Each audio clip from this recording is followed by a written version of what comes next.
Shalom Bapak Ibu. Selamat pagi. Ada yang berkata bahwa I hate Monday, tapi saya mau berkata I love Monday. Amin. Kita menyukai setiap hari karena setiap hari adalah harinya Tuhan. Setiap hari yang Tuhan buat itu selalu luar biasa. Dan setiap hari biarlah ini jadi pengalaman-pengalaman yang luar biasa dalam Tuhan. Saudara, saya mau ajak saudara, mari kita buka 2 Tawarik 20. Yang saya percaya saya bicara depan para hamba-hamba Tuhan yang luar biasa, yang setiap hari mungkin pembacaan Alkitab, pembacaan firman Tuhannya sangat banyak. Dan saya percaya Bapak Ibu tahu kisah ini. Tapi izinkan saya untuk kita refresh lagi, mengingat lagi. Mari buka 2 Tawarik 20 ayat 1 sampai dengan 3. Saya akan bacakan dengan judul perikop kemenangan atas Moab dan Amon, akhir pemerintahan Yosafat. Setelah itu Bani Moab dan Bani Amon datang berperang melawan Yosafat bersama-sama sepasukan orang Meunim. Datanglah orang memberitahukan Yosafat, suatu laskar yang besar datang dari seberang laut Asin dari Edom menyerang tuanku, sedangkan mereka di Hazezon Tamar, yakni En-Gedi. Yosafat menjadi takut, lalu mengambil keputusan untuk mencari Tuhan. Ia menyerukan kepada seluruh Yehuda supaya apa saudara? Berpuasa. Saudara, saya percaya bahwa setiap masalah yang terjadi itu Tuhan izinkan dalam hidup kita.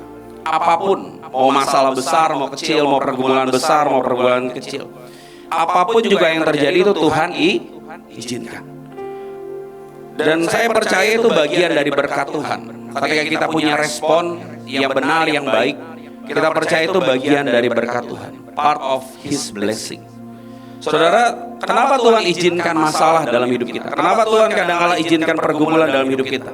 Karena Tuhan mau lihat sikap kita seperti apa. Dan saudara, sikap di dunia itu cuma ada 2. Sikap di dunia itu cuma 2, yaitu pertama positif, yang kedua negatif. Dan saudara percayalah, mengerjakan sesuatu yang negatif itu lebih mudah dibandingkan yang positif. Bicarakan yang jelek itu lebih mudah dibanding bicarakan yang baik. Ketika kita bicarakan kesalahan orang itu lebih mudah, benar, dibandingkan bicarakan yang baik. Saya ambil contoh saudara, ketika kita tulis tanda negatif itu gimana? Strip. Tapi untuk lakukan yang positif butuh 2 kali kerja. Kalau buat tanda positif itu strip dan 2 kali kerja enggak? Kalau negatif gampang, 1. Tapi positif 2 kali. Nah, 2 Tawarik 20 ayat 1 sampai 3 tadi kita baca bagaimana Yosafat dikepung oleh bangsa-bangsa. Kerajaannya bukan kerajaan besar, ini kerajaan Yehuda namanya. Yang saya percaya ini rakyatnya, pasukannya juga enggak sebanyak ketika Israel jadi satu. Alkitab tadi bilang Yosua menjadi takut. Takut itu hal yang wajar enggak? Wajar. Kita pasti diliputi ketakutan. Percayalah saudara, saya berdiri di depan ini juga takut, saudara, deg-degan. Saya udah sering bicara, tapi ketika bicara di tempat ini rasanya beda, saudara. Rasanya adalah hadirat Tuhan yang luar biasa di tempat ini. Saudara, Yosua takut itu hal yang wajar. Kita takut ketika dalam masalah itu hal yang wajar. Tapi yang menentukan adalah bagaimana respon kita, bagaimana kita lihat situasi. Karena segala sesuatu itu bagian dari berkat Tuhan. Ada positif, ada juga negatif. Bagaimana kita mencernanya, bagaimana kita punya respon. Bagaimana kita punya sikap positif, memiliki sikap yang positif. Saya percaya setiap kita mau berpikir positif, amin. Tapi kadang-kala pikiran ini, medan peperangan ini, kadang-kala iblis itu masuk di pikiran kita, mengintimidasi kita, membuat kita berkata nggak bisa, membuat kita marah, membuat kita berpikir yang negatif. Tapi saya dari kisah Yosafat ini saya temukan ada 4 hal yang membuat bagaimana kita punya sikap yang positif. Yang pertama, 2 Tawarik 20 ayat 3. Yosafat menjadi takut lalu mengambil keputusan untuk mencari Cari siapa saudara? Tuhan. Ketika kita ada masalah, jangan cari hal-hal yang negatif. Ketika kita punya masalah, jangan cari hal-hal yang salah. Saudara, ketika handphone kita rusak, apakah kita bawa ke bengkel mobil? Kan handphone kita rusak, kita bawa ke tukang servis handphone. Mau handphone saudara secanggih apapun, semahal apapun, ketika rusak, kita bawa ke bengkel mobil, bisa bener nggak? Ketika hidup kita mengalami masalah, hidup kita mengalami sesuatu, carinya tuh Tuhan, bukan cari yang lain. Banyak orang kadang-kala ketika masalah dia cari ke bar, cari ke kafe, cari ke pub, cari selingkuhan, cari hal-hal yang negatif. Saudara, saya mau berkata gini, cari Tuhan. Saya bicara di depan ini bukan berarti saya itu lepas dari masalah dan gak punya pergumulan. Hidupnya saya itu baik-baik saja, fine-fine saja. Punya istri satu, punya anak dua. Yang dibalik saudara, punya istri satu, punya anak dua, baik-baik saja semuanya. Everything is fine. Enggak, saya juga punya masalah. Dan kadang-kala saya berkata gini, Tuhan ini masalah, saya minta, kadang-kala saya minta waktu. Tuhan, ini masalah berat, saya minta besok kalau selesaiin ya. Saya minta minggu depan tolong selesaiin ya. Ternyata nggak gitu cara Tuhan. Ternyata Tuhan kadang-kala step by step menyelesaikan. Dan akhirnya setelah hari ini saya lewati, saya berkata ternyata saya punya Tuhan yang benar-benar ajaib. Tahap demi tahap Tuhan selesaikan masalah saya. Tahap demi tahap Tuhan buka jalan buat saya. Dalam kasusnya Yosafat saudara, Tuhan gak jawab instan hari itu ketika dia dikepung sama bangsa-bangsa yang akan menyerang dia. Saya mau bilang gini, kematian di depan Yosafat dan kerajaannya itu sudah dekat. Itu udah tinggal hitungan hari, mungkin hitungan jam. Tapi saat itu Tuhan bilang apa? Suruh tunggu. Dan dia ngambil keputusan seberat apapun masalah, seberat apapun pergumulan, dia tetap cari Tuhan. Mungkin Tuhan gak bisa kita pegang, gak bisa kita sentuh, gak bisa kita lihat. Tapi percayalah saudara, cara terbaik untuk menyelesaikan masalah, cara terbaik untuk menyelesaikan pergumulan kita ialah cari Tuhan. Datang ke Tuhan. Dan saya percaya dari dulu sampai hari ini, Tuhan yang setia sama saya, Tuhan juga yang setia sama saudara. Amin. Yang kedua, bagaimana kita punya sikap yang positif? Fokuslah ke Tuhan, bukan ke masalah. 2 Tawarik 20 ayat 12b. Kami tidak tahu apa yang harus kami lakukan, tetapi mata kami tertuju kepadamu. Ketika kita lihat masalah kita lebih besar, maka Tuhan kita kecil. Ketika kita lihat Tuhan kita lebih besar, maka masalah itu akan kecil. Kadang-kadang kita terlalu fokuskan sama apa yang kita alami. Saya sakit kok gak sembuh-sembuh. Saya banyak hal saudara yang membuat kadang-kadang fokus kita beralih. Jadi Tuhannya gak kelihatan. Kita terus membandingkan hidup kita dengan orang. Saya gak sembuh kok dia bisa sembuh ya. Saya udah pelayanan bertahun-tahun saya nggak diberkati, dia baru pelayanan sebentar kok dia diberkati. Ada seorang pelari tercepat di dunia saudara, namanya Usain Bolt. Dia dikatakan the fastest man on earth. Usain Bolt. Dia berlari punya rekor dunia di bawah 10 detik. Dia berkata gini, orang cuma lihat bagaimana saya berlari 10 detik dan saya memecahkan rekor dunia. Tapi orang tidak pernah lihat bagaimana perjuangan saya selama 5 tahun. Latihan demi latihan, usaha demi usaha, perjuangan demi perjuangan. Orang cuma lihat di depan bagaimana dia lari 10 detik. Dan orang mungkin berkata, wah hebat ya, wah sangat terkenal ya, wah uangnya banyak ya. Tapi orang gak lihat bagaimana 5 tahun perjuangannya latihan demi latihan. Bagaimana perjuangannya saat orang lain tidur, dia bangun dan memilih latihan keras.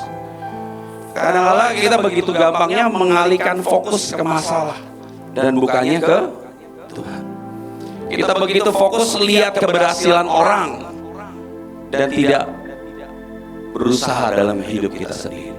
Kita begitu fokusnya lihat orang lain sembuh kok saya enggak, orang lain diberkati kok saya enggak.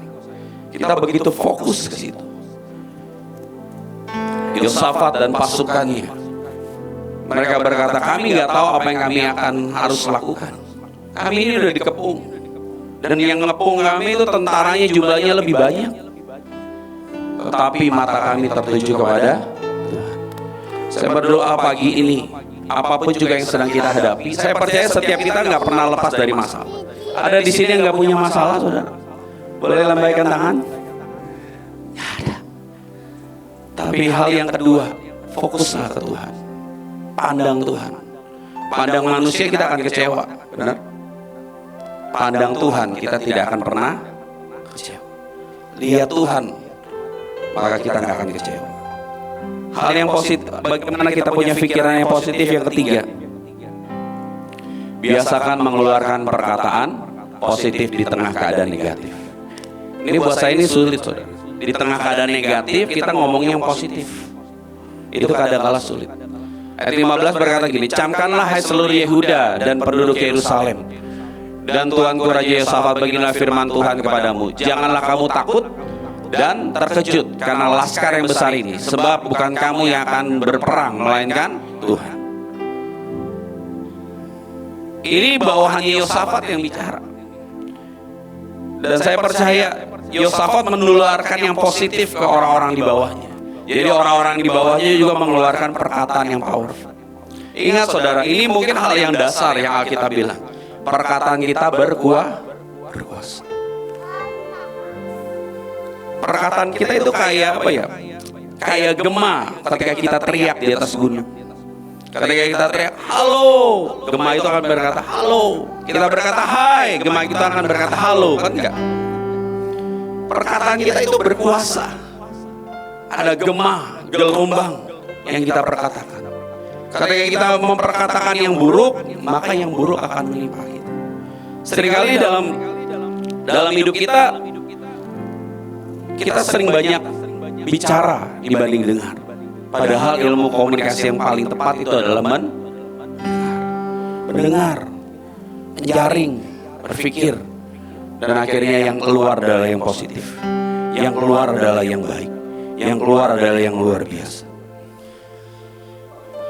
Lebih banyak mendengar. Saya mau tanya sama saudara. Misalnya gini, saya punya apel 5, saudara. Enggak lupa. Misalnya depan saya ada apel 5. Saya ambil 2. Sisa berapa, saudara? Sisa 5. Karena apelnya belum saya makan. Cuma saya ambil. Jadi masih sisa 5. Kalau apel di depan ada 5, saya makan 2, sisa 3. Kadang-kadang dalam hidup kita kebanyakan bicara dibandingkan mendengar. Kadang-kadang di tengah keadaan-keadaan negatif, Tuhan itu bicara, saudara. Di tengah hal-hal yang sulit, Tuhan itu bicara. Dan saya percaya perkataan Tuhan itu adalah perkataan yang terbaik yang harus kita dengar. Seringkali lihat keadaan, lihat pergumulan, kita sering berkata yang negatif. Pak, suami saya nggak bisa berubah, istri saya nggak bisa berubah. Saya udah kerja kok, saya udah kerja lama, udah kerja yang terbaik, udah jadi karyawan teladan 3 bulan berturut-turut, saya nggak naik-naik pangkat. Yang nggak heran, saudara, yang dikeluarin negatif terus. Yang nggak heran hidup kita stuck, yang dikeluarin apa? Negatif terus. Wah, anak saya nggak bertobat, memang anak saya, wah, segala macam lah, segala macam hal-hal yang buruk kita perkatakan. Yang nggak heran, karena yang kita keluarkan negatif. Di awal tadi saya bilang lebih mudah memperkatakan yang negatif, lebih mudah membicarakan yang jelek tentang orang dibandingkan yang baik. Contohnya apa? Ketika kita lihat orang lewat aja di depan, kita bisa berkata yang jelek tentang dia. Wah, pakaiannya jelek, wah pakaiannya enggak pas. Saudara, ketika kita dengerin kata orang, hidup kita tidak akan pernah selesai. Kita pakaian yang baik, salah. Kita pakaian yang buruk, salah. Kita lakukan A, salah. Lakukan B, salah. Tapi mari mulai hari ini kita lihat yang baik. di tengah keadaan negatif. Yosafat dan bawahannya di tengah kepungan, di tengah maut yang menyerang dia, di tengah kematian yang sebentar lagi menimpa kerajaannya, dia berani loh berkata yang positif. Dia berani loh berkata cari Tuhan. Dan saya mau berkata, mari lewat keadaan-keadaan negatif, lewat hal-hal yang gak enak, mari jangan perkatakan yang negatif, mari perkatakan yang baik. Ayat emas saya, saudara, saya dibaptis bulan Juni tahun 2000. Dan pendeta yang baptis saya, yaitu Ibu Puji, itu kasih ayat emas. Setiap yang dibaptis waktu itu dikasih ayat emas. Dan ayat emas saya itu yang saya percaya saudara hafal, Roma 8 ayat 28. Kita tahu sekarang bahwa Allah turut bekerja dalam segala sesuatu untuk mendatangkan kebaikan. Dan sampai hari itu saya pegang. Situasi buruk apapun, situasi gak enak apapun, kadang-kala menekan, kadang-kala bikin saya sangat stres, saya mau bilang, pasti ada hal yang baik yang akan Tuhan buat untuk saya. Pasti ada hal yang dahsyat yang akan Tuhan buat untuk saya. Saya mungkin pernah cerita saudara bagaimana sekolah saya. Saya masuk SMA dan akhirnya pilihan SMA saya itu ada di pelosok kota Bekasi. Dan itu sekolah yang saya nggak tahu. Dan akhirnya Tuhan tetapkan di situ. Tuhan yang pilih sendiri di situ. Cuman gara-gara salah tulis gurunya. Dari angka 3 kecoret jadi angka 5. Dan akhirnya teman-teman saya yang dari sekolah SD, SMP itu selalu bareng, akhirnya nggak ketemu lagi. Di sekolah itu cuman saya sendiri, cuman saya aja sekolah dari teman-teman sebelumnya. Tapi di situ cara rekayasa Tuhan. Di situ di tahun yang sama, saya lihat teman-teman saya masuk pergaulan yang salah. Ada yang kena rehab, ada yang di DO. Dan di tahun yang sama di sekolah itu saya jadi ketua OSIS. Saya nggak pernah tahu bagaimana rancangan Tuhan, tapi saya percaya segala sesuatu Tuhan ambil bagian dalam hidup kita. Yang buruk, yang tidak menyenangkan, bahkan yang pahit sekalipun, itu menjadi hal yang baik. Obat itu, kebanyakan obat itu rasanya apa saudara? Pahit. Benar gak? Benar ya dok ya? Obat manis itu bahaya, nanti sakitnya sembuh, gulanya naik. Obat kadang-kala banyak yang pahit, tapi ketika kita telan itu akan menyembuhkan hidup kita. Sikap yang positif hal yang keempat. 2 Tawarik 21. 2 Tawarik. Sorry, maaf. 2 Tawarik 20 ayat 21. Masih ayat yang sama.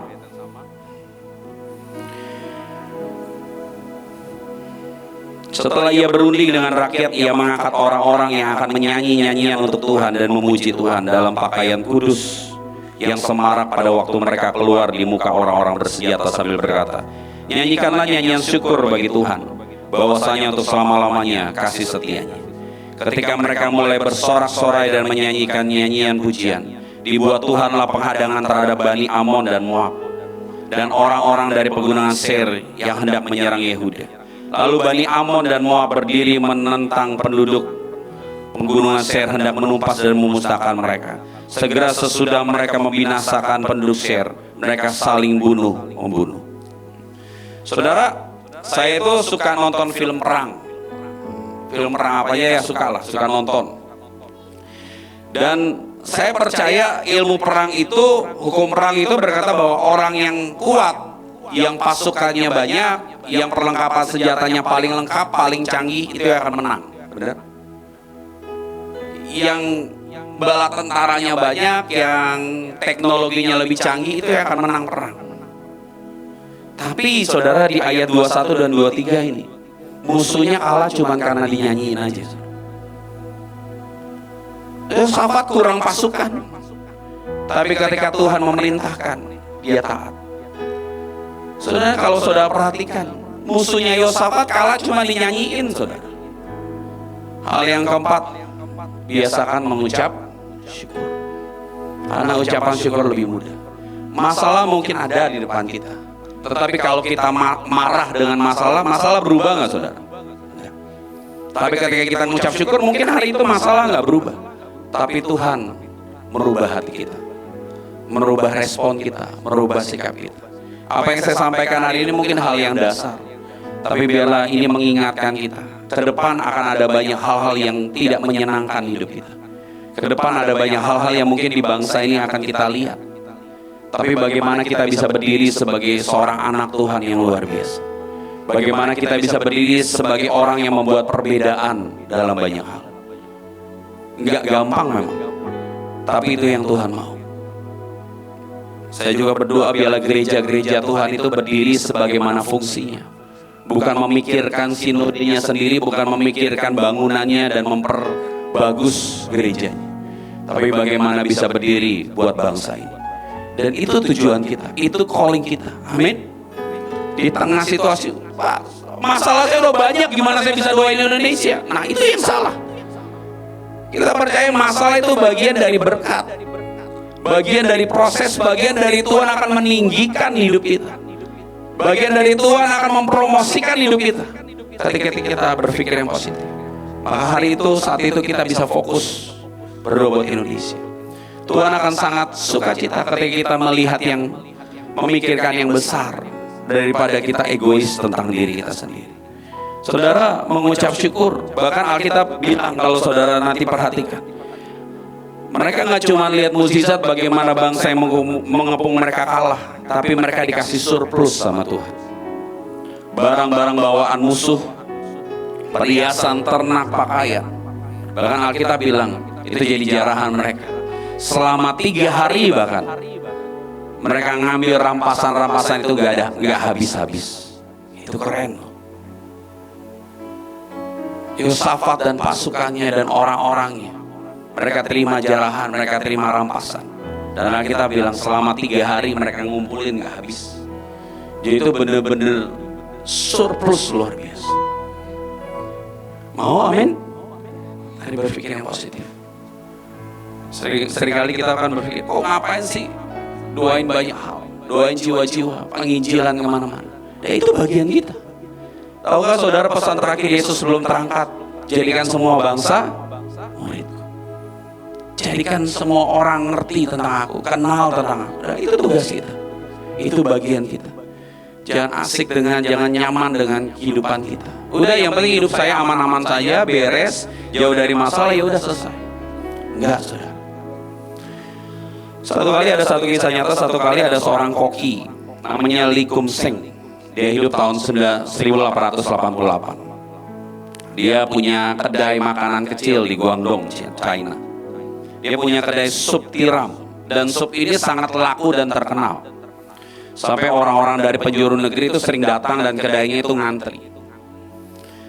Waktu itu dia lagi masak sup di panci yang besar, sup tiram. Tapi karena pelayan restorannya nggak banyak, pelayan kedainya nggak banyak, dia ikut turun bantuin.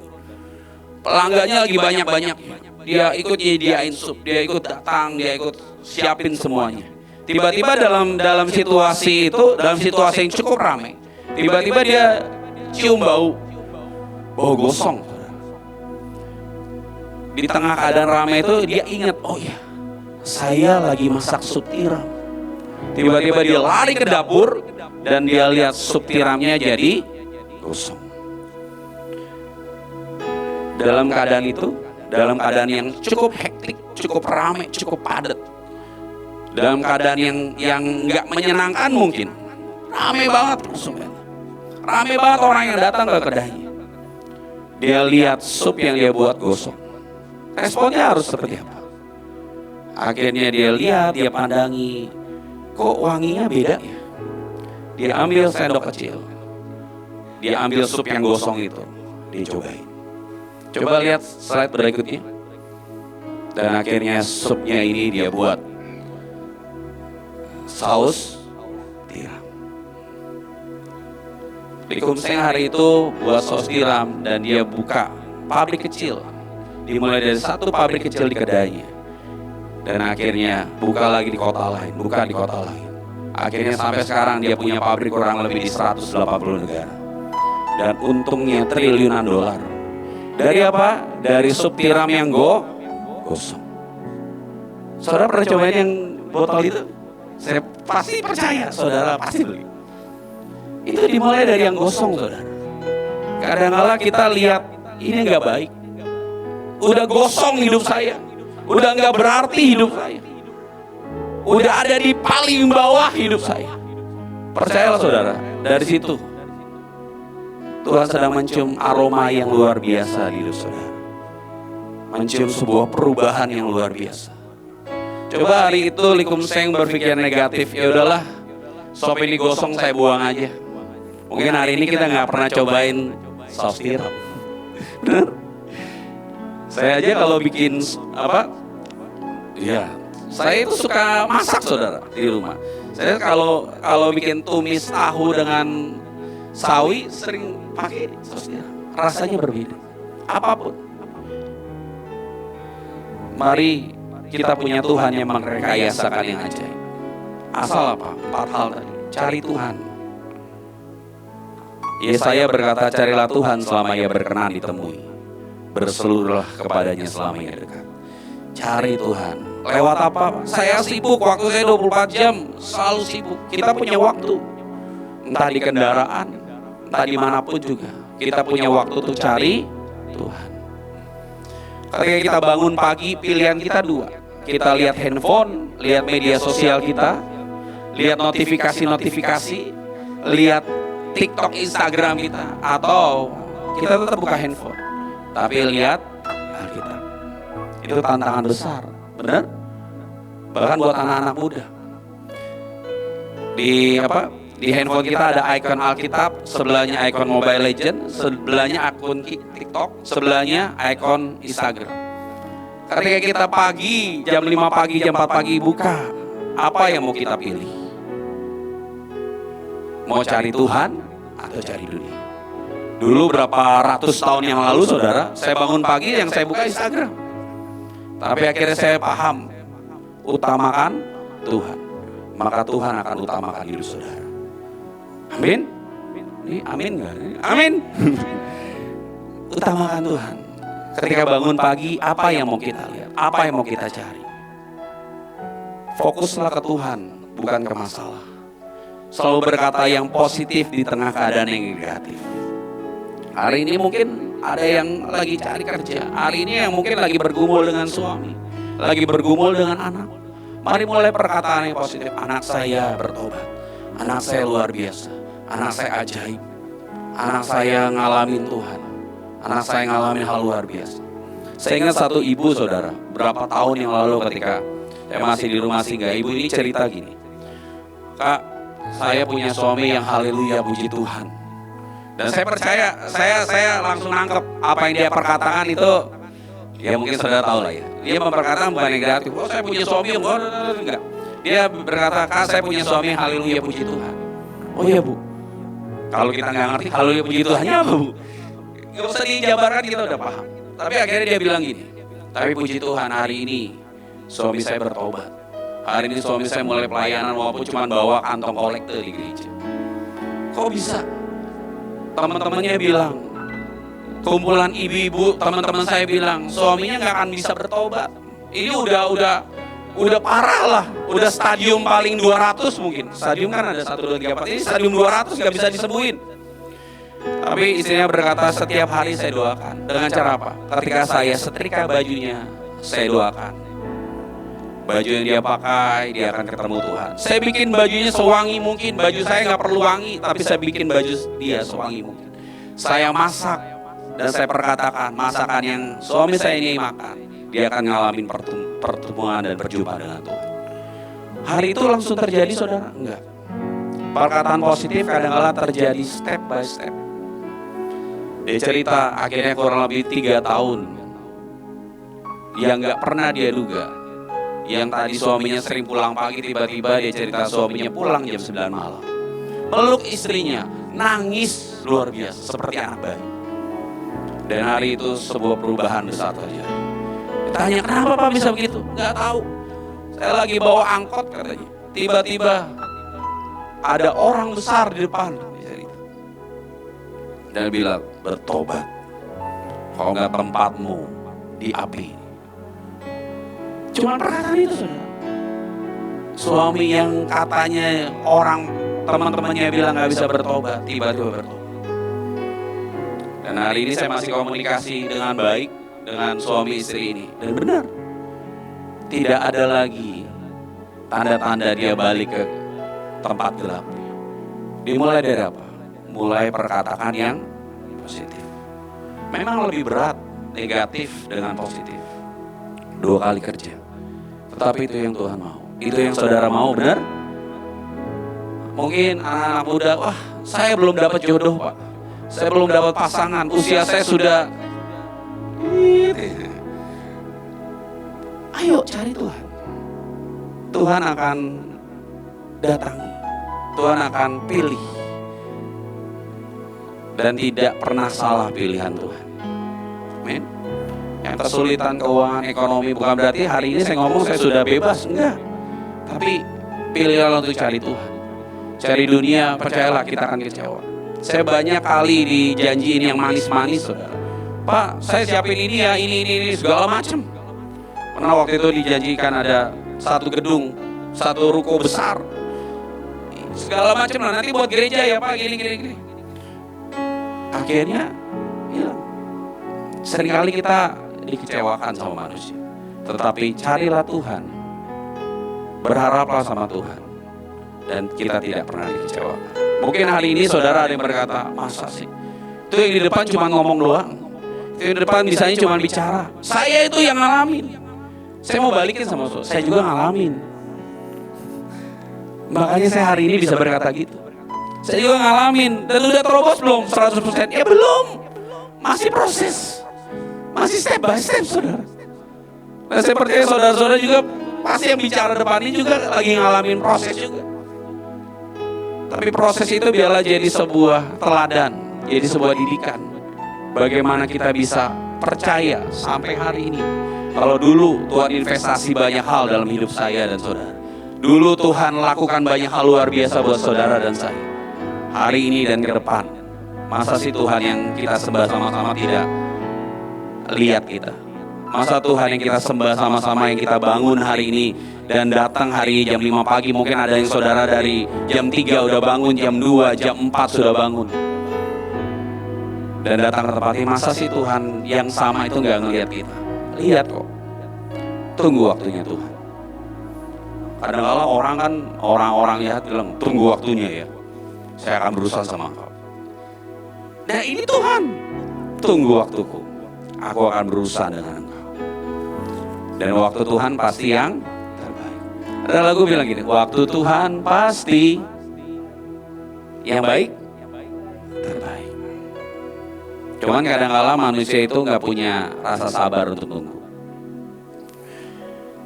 Di kisah saus siram tadi, saya mau ajak saudara, mari kita punya respon yang positif. Supaya kita lihat yang positif. Pikiran kita mempengaruhi saudara. Sepanjang hari ketika kita berpikir negatif, ketika kita berpikir yang buruk, ketika kita memperkatakan yang buruk, maka sepanjang hari itu akan jadi buruk. Mari mulai pagi ini, mari kita berpikir yang baik, yang positif. Lihat segala sesuatu dari cara Tuhan lihat. Lihat dari Alkitab berkata segala sesuatu mendatangkan kebaikan. Yuk kita berdoa. Tuhan, terima kasih buat pagi ini. Hamba-Mu sudah selesai bicara hal yang singkat, hal yang sederhana ini. Dan Hamba-Mu berdoa buat setiap pasukan Tuhan di tempat ini. Buat kami mengerti seperti Yosafat, di tengah kepungan banyak hal, di tengah kepungan dari bangsa-bangsa yang akan menyerang dia, di tengah lembah di daerahnya yang akan menjadi the dead of valley, berganti dengan lembah pujian, di mana syukur, di mana nyanyian mengalahkan setiap musuh, di mana ucapan syukur mengalahkan setiap kegelapan, di mana cari Tuhan mengalahkan setiap pergumulan dan hal-hal yang buruk, sakit yang menimpa kami. Di mana ucapan syukur itu akan mendatangkan mukjizat buat kami. Tuhan, pagi ini kami mau berkata Kami punya Tuhan yang terbaik, yang selalu memberikan yang luar biasa. Saudara, izinkan saya hari ini, pagi ini, untuk kita angkat lagu ini. Pagi ini kita mau mulai segala sesuatu dengan ucapan syukur. Kita mau berkata, Tuhan, kami mau berkata,